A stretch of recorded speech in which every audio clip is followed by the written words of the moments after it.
The Spiral, Chapter 29, Gora'S Decision. Back at the hills, he went into everything with greater fervor than before. The man from the hills laughed as he noted the difference. One day, the man from the hills said it was time for him to go to the meeting. Little did Gorā realize that he had accepted more than he bargained for. The meeting saw men of different nations gathering at what was later known as the labyrinth. It was then called the hole.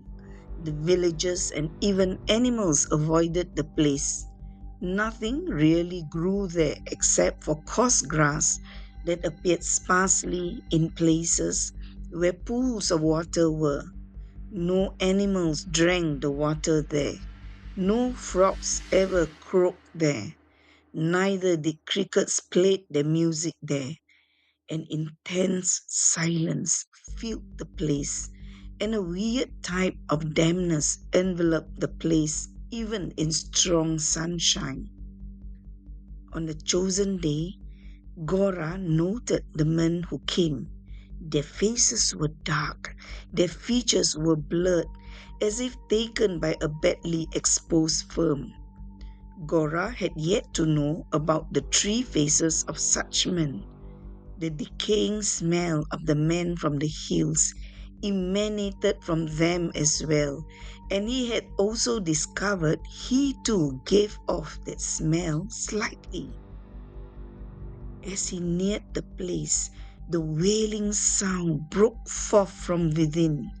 It was not audible, but he could hear it moving in his mind and almost subduing his very thought. Only a strong mental discipline prevented total control. While walking into the hole, he hesitated, for he wondered if going in would be his death or the fulfillment of his dreams. In the middle of the rings of men, Gorā noted one being who was part mist and part being. The being and mist flowed into the other, so that there was no distinguishing which was solid and which was mist.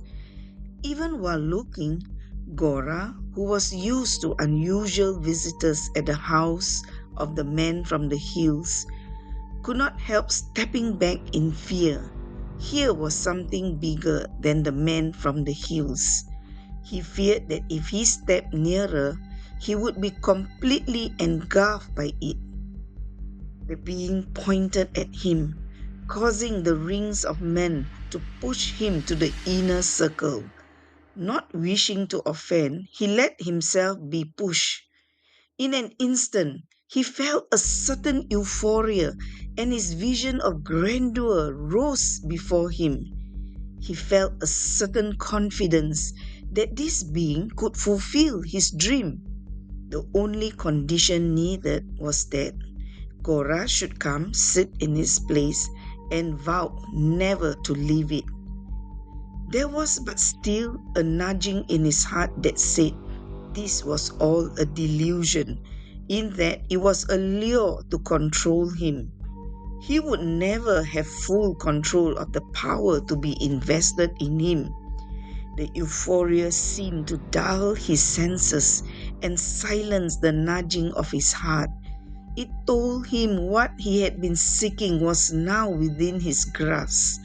It encouraged him to move closer to the being. Each step he took forward increased the euphoria in him until he was dizzy with just moving forward. He began swaying to and fro until he stepped so close to the being that he nearly fell onto it. As soon as he opened his mouth to declare his vow, there was an ominous silence as all present waited to hear the words. With each word, the euphoria decreased until at the end all he saw was darkness and fear. The hole was empty, save for a dark mist that came swirling all around him and over him.